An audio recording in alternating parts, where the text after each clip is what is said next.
Hello, welcome back to गुल की उड़ान। कैसे हैं आप लोग? आई होप आप लोग काफ़ी अच्छे होंगे। तो आज की इस वीडियो में हम लोग यूपी टेट 2026 मैथ्स पेपर 2 के 5 क्वेश्चंस फिर मैं आपके साथ लेकर आई हूँ।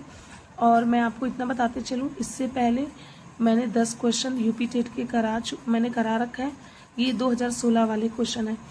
तो ये क्वेश्चन सिर्फ यूपी टेट के लिए इम्पॉर्टेंट, हालांकि ये क्वेश्चन है यूपी टेट का, लेकिन सिर्फ ये यूपी टेट के लिए इम्पॉर्टेंट नहीं है। आपका भी PSCTRE4, आपकी CTET, हर एग्ज़ाम के लिए ये इम्पॉर्टेंट है। तो चलिए पहला क्वेश्चन करते हैं। If 13 to the power 50 is divided by 14 the remainder is.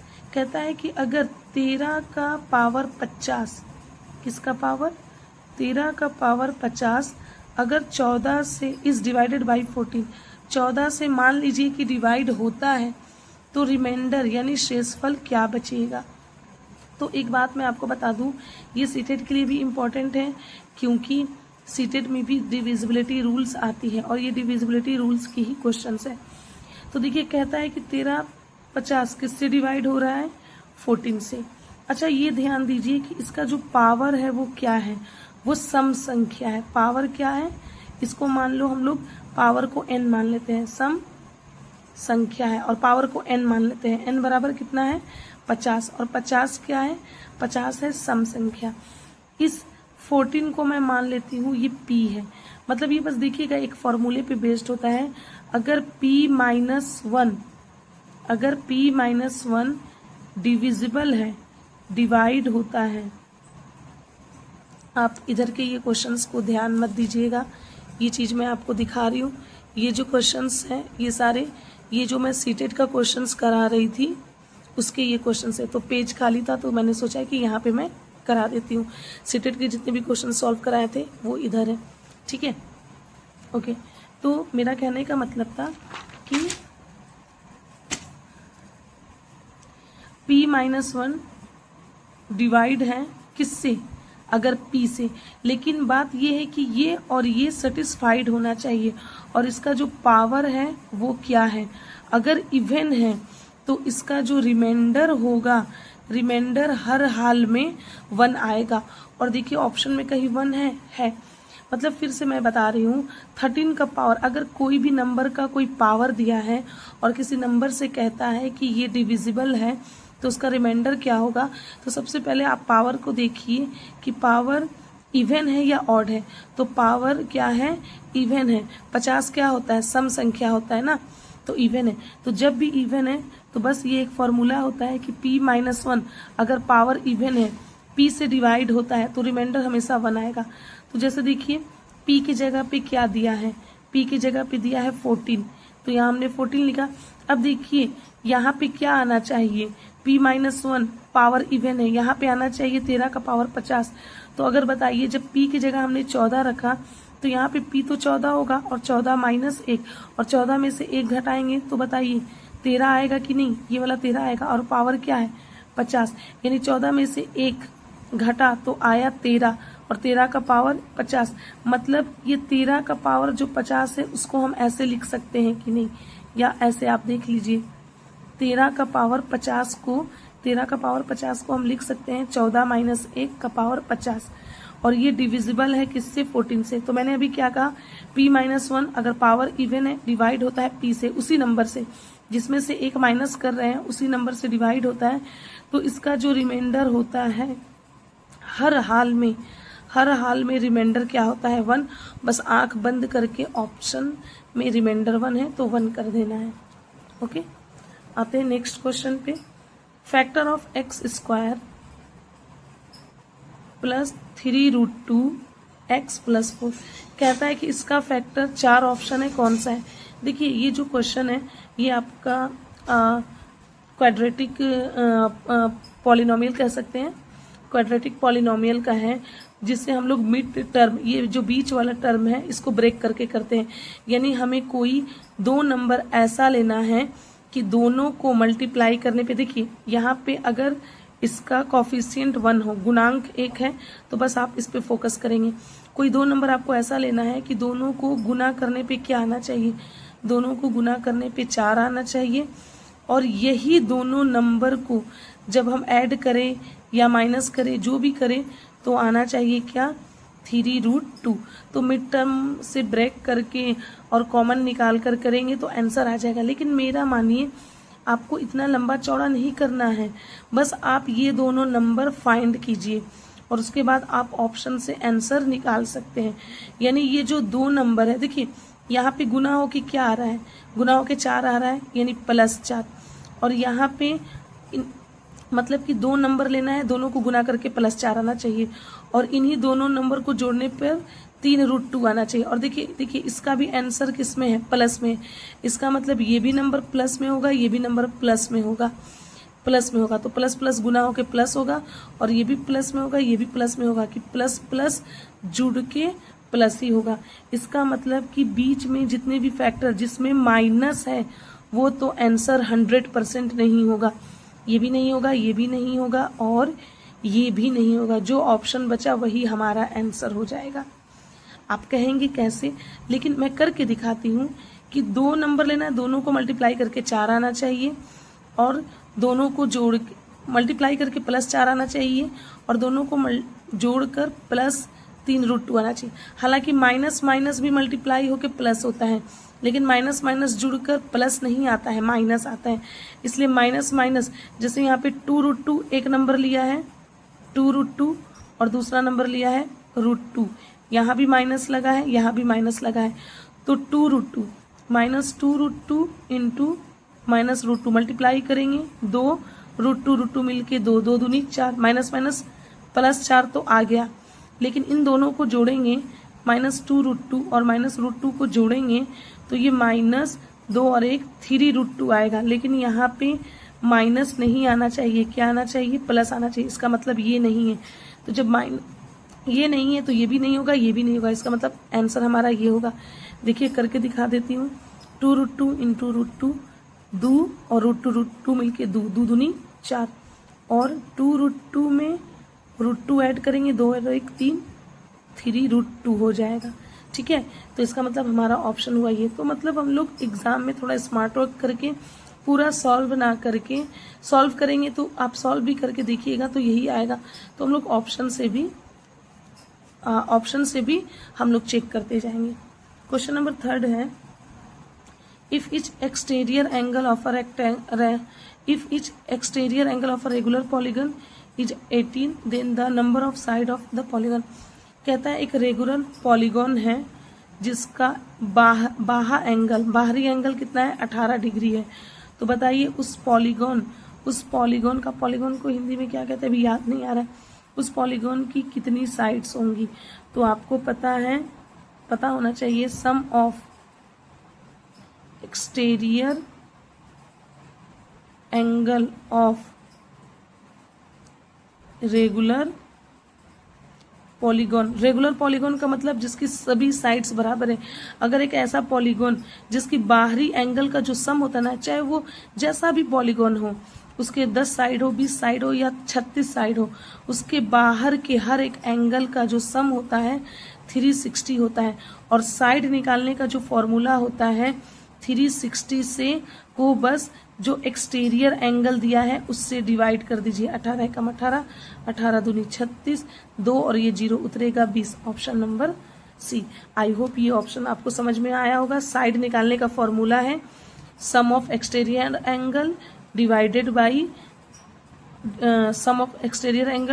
By exterior angle. Side निकालने का ये फॉर्मूला होता है। चलते हैं नेक्स्ट क्वेश्चन में।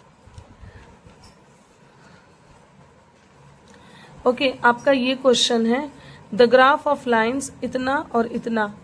तो दो इक्वेशन दिया है, ये क्लास 10th का है, ये क्लास 10th का क्वेश्चन है, ठीक है ना। क्लास 10th में चैप्टर नंबर 3rd या 4th linear equation in 2 variable का ये क्वेश्चन है जो कि क्लास 10th में है, ठीक है। और एक क्वेश्चन CBSE के एग्जाम में आता ही आता है। द ग्राफ ऑफ लाइंस इतना और इतना, तो 2 लाइंस दिया गया है, तो ये दोनों लाइन क्या बनाते हैं, इन दोनों का जो लाइन बनेगा, इन दोनों से ग्राफ पे जो लाइन बनेगी वो एक दूसरे को इंटरसेक्ट करेगी, कोइंसाइड करेगी, या पैरेलल होगी या परपेंडिकुलर होगी। सबसे पहले x + 2y - 3 = 0, इसका A1 क्या है, आपको पता है कि ये किसके फॉर्म में होता है, ax by plus c equal to 0, ठीक है, लीनियर इक्वेशन इन 2 वेरिएबल। तो A1 हो गया 1, B1 हो गया 2 और C1 हो गया -3। फिर इस वाले में 2x plus 4y plus 11 equal to 0, A2 हो गया 2, B2 हो गया 4 और C2 हो गया 11। कुछ चीजें हैं इसकी जो कि आपको समझनी पड़ेगी। अगर A1 by A2 doesn't equal to है B1 by B2, okay, A1 by A2 B1 by B2 अगर ऐसा आता है, ये डजेंट दोनों इक्वल नहीं होते हैं, तो ये क्या करेगा, ये इंटरसेक्ट करेगा या एक वन सॉल्यूशन देगा। वन सॉल्यूशन भी कह सकते हैं या यूनिक सॉल्यूशन भी कह सकते हैं। वन सॉल्यूशन का मतलब ही हो गया यूनिक सॉल्यूशन, ठीक है। और दूसरा, और ये कंसिस्टेंट भी होता है, कंसिस्टेंट। तो अभी आपका ऑप्शन में इंटरसेक्ट, कोइंसाइड, पैरेलल, परपेंडिकुलर पूछा, हो सके किसी में पूछ दे वन सॉल्यूशन, किसी में पूछ दे many solution, unique solution, consistent होगा कि नहीं होगा, तो ऑप्शन तो कुछ भी दे सकता है। आपको याद रखना है A1 by A2 doesn't equal to B1 by B2 आता है, तो इसका मतलब समझिए कि वो इंटरसेक्ट करेगा और एक सॉल्यूशन नहीं देगा। जैसे यहाँ पे देख लीजिए A1 बाई A2 1/2 होगा और B1 बाई B2 2 बटा में 4, 2 एकम 2, 2 दूनी 4, दोनों बराबर हो गए, बराबर नहीं आना चाहिए। इसका मतलब इंटरसेक्ट वाला पार्ट तो नहीं होगा। आप देख सकते हैं A1 की जगह पे क्या लिखूंगी 1 और B1 की जगह पे A1 की जगह पे 1 और A2 की जगह पे 2 और फिर B1 की जगह पे 2 और B2 की जगह पे 4, तो 2 एकम 2, 2 दूनी 4, 1/2 ये तो बराबर आ गए ना। तो बराबर नहीं आता तब इंटरसेक्ट होता है, इसका मतलब इंटरसेक्ट वाला ऑप्शन कटा। फिर उसके बाद A1 by A2 equal to B1 by B2 equal to C1 by C2, अगर ये आ जाता तो ये आपका हो जाएगा कोइंसिडेंट, या मैं ये कहूँ इसकी मैनी सॉल्यूशंस होंगी, मैनी सॉल्यूशन कहूँ या इनफाइनाइट सॉल्यूशन कहूँ, बात एक ही हो। और ये जो होगा ये कंसिस्टेंट ही होगा, ठीक है। हाँ, ये आप देख सकते हैं, ये मैंने रफ वर्क पहले का कभी किया था, इसको मैं काट देती हूँ प्लीज। फिर तीसरा है आपका कि अगर A1 by A2, okay, A1 by A2 equal होगा B1 बाई B2 का, लेकिन C1 बाई C2 का इक्वल नहीं होगा, यानी A1 by A2 B1 by B2 होगा बट C1 बाई C2 नहीं होगा। A1 by A2 B1 by B2 तो मिला है, या तो इसका मतलब कोइंसिडेंट हो सकता है या तो ये वाला। जब ऐसा कुछ क्वेश्चंस आपको दिखे A1 बाई A2 इक्वल नहीं है, A1 by A2 equal to B1 by B2 C1 by C2 के इक्वल नहीं है, तो ये कैसा देता है, ये पैरेलल लाइन देती है।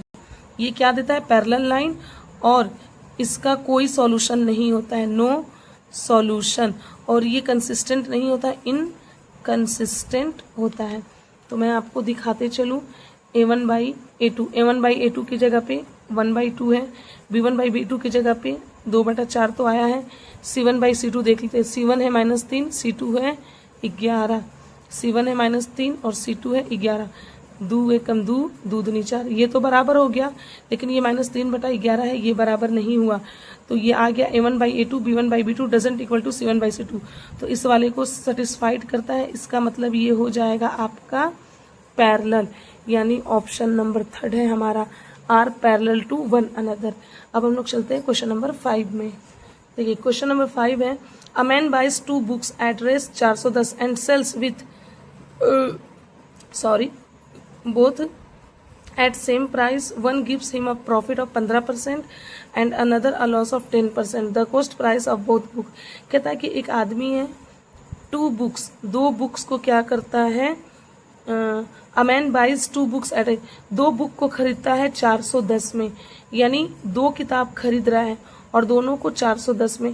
पहला किताब का दाम कितना है और दूसरे का कितना है ये नहीं पता, लेकिन दोनों को मिलाकर खरीदता है कितने में, 410 में। And sells both of same price, और दोनों किताब को ना सेम प्राइस में खरीदता है। हो सके एक को कम पे खरीदा हो, एक को ज्यादा पे खरीदा हो, लेकिन बेचते वक्त दोनों को एक ही दाम पर बेचता है। One gives him a profit, तो एक पर जब वो बेचता है दोनों को खरीदने के बाद, तो एक पे 15% का प्रॉफिट होता है, एंड अनदर अ लॉस, और एक पे 10% का लॉस होता है। द कॉस्ट प्राइस, तो दोनों का कॉस्ट प्राइस क्या है? देखिए कॉस्ट प्राइस बोथ बुक, यानी दोनों का अलग अलग कॉस्ट प्राइस निकालना है। हालांकि कॉस्ट प्राइस तो दिया है, दोनों का दिया है, बोथ का, दोनों का मिला के 410 है, लेकिन हमको अलग अलग निकालना है कि पहले वाले का कितना है, दूसरे वाले का कितना है। तो मैं आपको बता दूं, जैसे मान लीजिए जो पहला बुक है वो ए बुक है मान लेते हैं, जो दूसरा है वो बी बुक है, और दोनों का जो सीपी है ना, दोनों का सीपी 410 है मिलाकर, लेकिन इसका दाम दोनों को खरीदा गया है 410 में। पहले का कितना दाम, दूसरे का कितना दाम नहीं पता, लेकिन आपको क्वेश्चन में कह रहा है दोनों का अलग अलग दाम निकालिए, आखिर आपने खरीदा कितने में। लेकिन जब आप बेच रहे हैं तो आपका बेचने का जो सेलिंग प्राइस है वो दोनों का सेम है, लेकिन जब बेचते हैं तो पहला किताब पे आपको फायदा होता है 15%, दूसरे में नुकसान। जब भी ऐसा क्वेश्चन हो और ये कहे कि सेम सेलिंग प्राइस पे बेचा जा रहा है, किस पे? जब सेलिंग प्राइस सेम हो, क्या हो? सेलिंग प्राइस क्या हो? सेम हो, एक ही दाम पे दोनों को जब बेचा जाए और किसी पर प्रॉफिट हो किसी पे लॉस हो, या पहले लॉस हो दूसरे में प्रॉफिट हो, तो ऐसे क्वेश्चंस को करने का एक ट्रिक है, मैं आपको बता रही हूँ। जैसे पहले वाले किताब पे 15% का क्या हुआ है, प्रॉफिट, तो आप ना बी वाले में उसके प्रॉफिट को ले लो। मान लेते हैं थोड़े देर लिख लिए कि मान लेते हैं कि सीपी कितना है 100, अगर सीपी 100 है, 100% है, मान लेते हैं सीपी 100% है, तो एक जब बेचेगी तो उसको 15% का फायदा होता है। सीपी 100% है और बेचने पे 15 का फायदा होता है, तो 100 + 15 115। लेकिन यहाँ नहीं लिखेंगे, बेच इसको रहा है और इस पे 15% का फायदा हो रहा है, बट लिखेंगे इसको यहाँ पे 100 + 15 115, ठीक। और उसके बाद दूसरे बुक को यानी बी वाले को लॉस पे बेच रहा है, यानी मान लो कि अगर खरीदा 100 में था और बेचते वक्त 10% का नुकसान हो रहा है, तो 100% में खरीदा 10% का नुकसान हो रहा है, तो 100 का सामान 10 कम में बेच रहा है, तो कितने में बेचा? 90 में बेचा। हालांकि इस वाले को बेचा है, लेकिन इस वाले का दाम लिखेंगे यहाँ पे 90। अब इनका इसको कटता है तो काट देते हैं, 5 × 5 4 जाएगा, 5 × 40 और 5 × 10 5 × 15। तो ये जो रेशियो आया ना, ये जो रेशियो है, ये रेशियो हमेशा आता है कॉस्ट प्राइस का, यानी एक का दाम 18 है, दूसरे का दाम 23 है, लेकिन इसका ये वैल्यू यूनिट में आया है, हमें एक्चुअल दाम निकालना है। अच्छा, दोनों का जोड़कर टोटल सीपी क्या होगा बताइए? तो टोटल सीपी होगा 18 + 23 का मतलब 41, लेकिन एक्चुअल में दिया कितना है? एक्चुअल में दिया है 410, यानी ये वाला जो 41 है बराबर हो जाएगा किसका? 410 का। एक यूनिट का वैल्यू निकालेंगे, 41 से कम 41, 41 से कम 41 10, यानी एक यूनिट का वैल्यू आया 10। तो पहले वाले बुक का दाम क्या हुआ? पहले वाले बुक का दाम 18 × 10 हो जाएगा, और दूसरे वाले एक का दाम 10, तो एक का दाम हो जाएगा 18 × 10। एक का दाम 10 तो बी का कितना निकाले हैं 23, तो हो जाएगा 23 × 10। ओके, तो ये हो जाएगा 110 और दूसरा हो जाएगा आपका 230, और मैंने ऑप्शन नहीं लिखा है, यही आपका आंसर होगा। अब आपको लगता है कि पता नहीं ये आंसर सही है या गलत, एकदम सही है। आप दोनों को जोड़कर देख लो, 410 आएगा, 0 का 0, 8 3 11 के खास लेख 2 3 4 410 आ रहा है टोटल जोड़ के। तो आई होप आपको इतना समझ में आया होगा। अगर ये पांचों क्वेश्चंस आपको समझ में आए तो प्लीज कमेंट सेक्शन में बताइएगा, आगे और भी क्वेश्चन कराऊंगी, और साथ ही साथ बीपीएससी टीआरई 4 के जितने PYQ हैं सब करा दूंगी, बहुत ही एकदम इजी लेवल से, एकदम इजी मेथड से मैं आपको करा दूंगी। तो आज के लिए बस इतना ही, और टेलीग्राम चैनल ज्वाइन करना ना भूलें, और लाइक एंड सब्सक्राइब जरूर करें। Thank you so much.